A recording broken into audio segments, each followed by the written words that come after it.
COVID-19 has really forced us to adapt how we are working. And I think literally from one day to the other, 80,000 people just gone virtual. And I have to say, I'm quite impressed how well this worked. And you could ask, was this our culture that really helped to make this happen? So Marie-France, any thoughts? What do you think? So first of all, completely agree, Susanne. I was so impressed with the agility of our teams. And I think it does speak to the power of our purpose, but also the fact that our teams were so committed to delivering medicines to patients.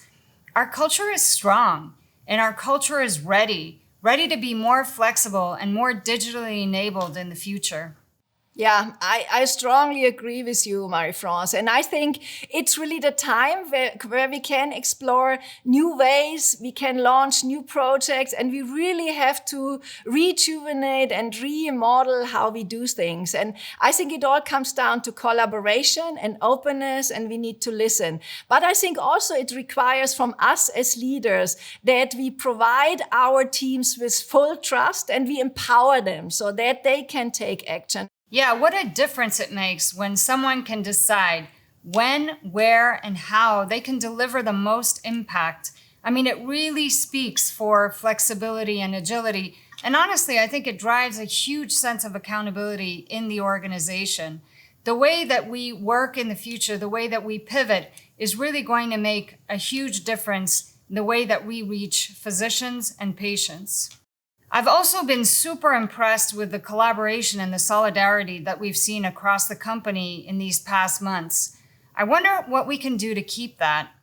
Yeah, fully agree. And that, I think, really requires that we try new models. But all these journeys, they take time and it takes a continued effort. I think one approach that we have chosen is what we call choice with responsibility. And I'm really a fan of that because that is kind of allowing our people to work more flexible. It's a program that is inclusive and should really allow people to work where and whenever they want. And I think it contains a few elements. First of all, we have changed our flexible working policy.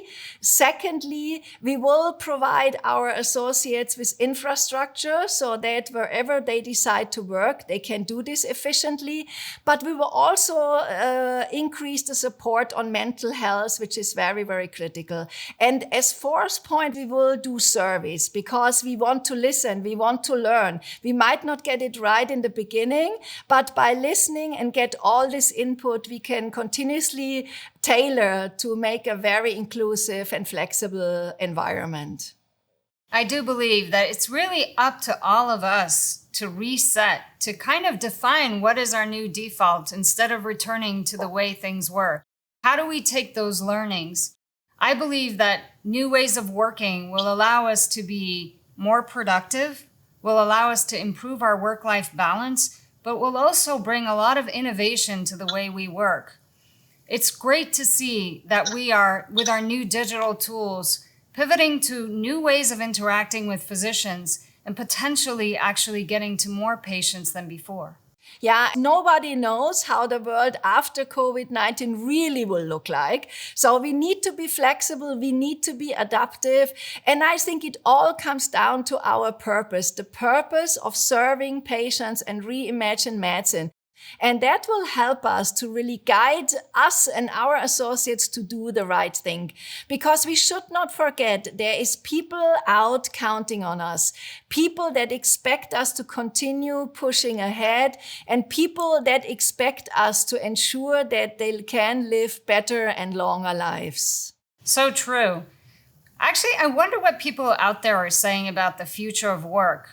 What are their learnings? And how has their work environment changed?